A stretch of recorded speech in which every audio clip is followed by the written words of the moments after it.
Olá, meu nome é Sheila Carminati, eu sou advogada especialista em direito imobiliário e hoje eu vim conversar com vocês sobre ações de reintegração e manutenção de posse, ou seja, umas ações possessórias mais comuns aqui na região. Quando que a gente pode utilizar essas ações de reintegração e manutenção de posse?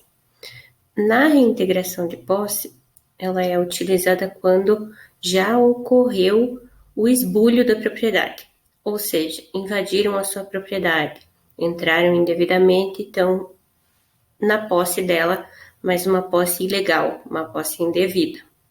No caso da manutenção possessória, você ainda está na posse. No entanto, tem alguém incomodando essa tua posse, tem alguém turbando a posse, é o que a gente chama. Tem uma turbação de posse ali. O que pode configurar uma turbação de posse? Por exemplo, o MST está lá acampado na frente da sua fazenda e está ameaçando invadir. Isso é um incômodo na sua posse, é uma ameaça à sua posse. Nesse caso, você pode entrar com uma ação de manutenção possessória, de manutenção na posse. Ao longo de um processo, uma ação pode virar outra. Então, ela tem essa característica.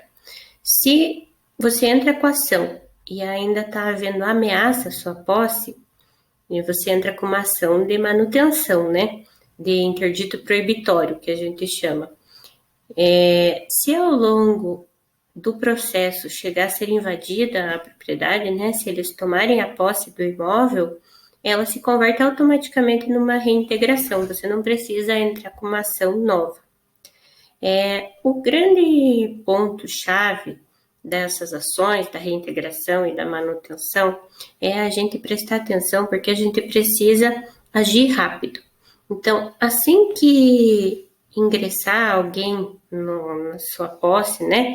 Ingressar na sua propriedade lá indevidamente, seja uma propriedade rural, seja uma propriedade urbana, embora isso seja mais comum na propriedade rural, já deve ser feito alguma coisa. Então, você pode utilizar das suas próprias forças para ingressar lá e tirar essas pessoas do imóvel, desde que você não pratique nenhum crime. Então, você não pode machucar ninguém, você não pode ameaçar ninguém com armas, não pode praticar nenhum ato assim de violência grave. Né? O que você pode fazer é expulsar as pessoas de lá e com alguns ajudantes para por medo dessas pessoas, tirar elas de lá. Isso é autorizado pela legislação. Caso isso não surta efeito, não seja possível, você imediatamente tem que entrar com a ação.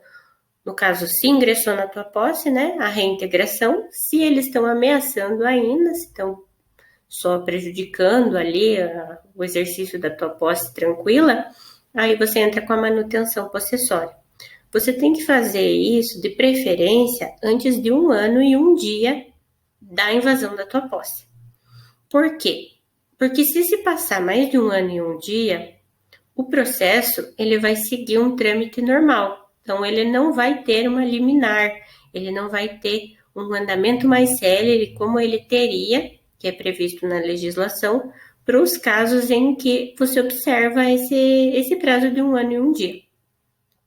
Como é que funciona? Se você observou esse prazo de 1 ano e 1 dia, ou seja, já entraram na sua posse, você já entrou com o processo judicial, assim que você descobriu isso,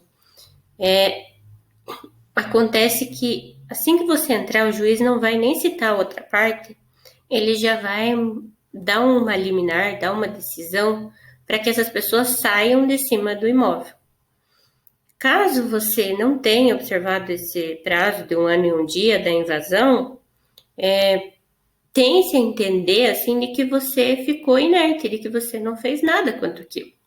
Devido a isso, primeiro a pessoa vai ser citada, ela vai se defender, você pode até tentar uma liminar, mas é bem mais difícil. Por quê? Porque o juiz vai entender muito provavelmente que você ficou inerte. Se você ficou inerte, né, o direito não socorre aqueles que dormem. É o que a gente fala no direito. Seguindo, Nessa ação de reintegração e manutenção de posse, ela é bem bacana, porque assim que tem a liminar, você já consegue resolver o teu problema. Então, você não precisa esperar citar outra pessoa, você não precisa ela se defender, esperar ela se defender, né? Você imediatamente já consegue uma ordem de reintegração de posse. Imediatamente é só você, dependendo do tamanho da propriedade, pedir o auxílio da polícia militar, pedir o auxílio das forças armadas, para você conseguir tirar as pessoas que estão lá, né? No caso da reintegração de posse, ou também pode acontecer na manutenção de posse, mas é mais comum no caso de reintegração de posse, se for estragado alguma coisa, se for quebrado alguma coisa, tocado fogo em alguma coisa, o que é muito comum nas invasões, por exemplo, do sem terra, você pode pedir perdas e danos. Então, se foi estragado lá alguma coisa na tua propriedade, se foi devastado uma área de proteção ambiental, você pode, além de pedir para que seja retirada essa pessoa de lá, também que ela te indenize por perdas e danos. Isso também pode acontecer numa pequena fração da tua posse. Vamos dizer que não foi todo o imóvel rural lá que foi invadido. Foi o teu vizinho que veio com a cerca um pouco mais para a esquerda do que ele deveria, um pouco mais para a direita do que ele deveria. Nesse caso também está havendo um empecilho na sua posse, né? Um problema ali com aquela posse, você não está conseguindo exercer integral direito sobre a posse, porque uma parte dela foi turbada, uma parte dela foi esbulhada. Nesse caso, assim como no caso de uma invasão total, você também pode pedir perdas e danos. Vamos dizer que o meu vizinho puxou a cerca 20 metros ou até um alqueire para dentro da minha propriedade. Fazendo isso, ele derrubou diversas vegetações ali que eram de proteção ambiental e eu agora posso responder por crime ambiental por um ato que não é meu. Então, para me proteger nessa ação de reintegração, de manutenção, eu já peço que seja feita a indenização por perdas e danos, né? Para eu poder eventualmente recuperar o ambiente, para eu ter prova que não fui eu que fiz aquilo. Então, é importante essa ação de manutenção ou de reintegração também para isso, né? Outra coisa que pode ser solicitada numa ação de reintegração de posse ou de manutenção é a indenização por frutos. Então, digamos que você tem uma plantação lá de soja e é invadido o seu terreno, né? Foi invadida as terras, estão ocupadas, você não pode colher essa soja, ela já está em ponto de colher. Essa soja é deixada estragar, ou essa soja é até colhida e vendida pelo invasor. Você pode pedir o quê? Que seja indenizado esses frutos que você deixou de perceber da terra. Então, o tempo que você não estava na posse, que ela teve na mão de outra pessoa, né, que invadiu, você vem a solicitar que seja indenizado tudo que você deixou de colher. Então, eu tinha uma plantação de maçãs e eu não pude colher esses frutos.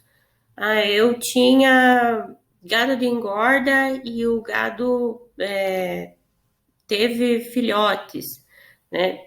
Independente, qualquer tipo de frutos que a gente chama, ou seja, qualquer tipo de bens ou direitos que o imóvel ele gerou para você enquanto ele esteve invadido, você pode pedir indenização disso também. Então, basicamente, a reintegração e a manutenção de posse se referem a isso. Em havendo quaisquer dúvidas, eu me coloco à disposição e atento sempre para que vocês prestem atenção nessa questão da agilidade. Quanto antes agir, melhor. Não espere para procurar um advogado, não espere para procurar uma solução, nem que seja judicial. Muitas vezes ela é necessária. Muito obrigada, até a próxima. Tchau.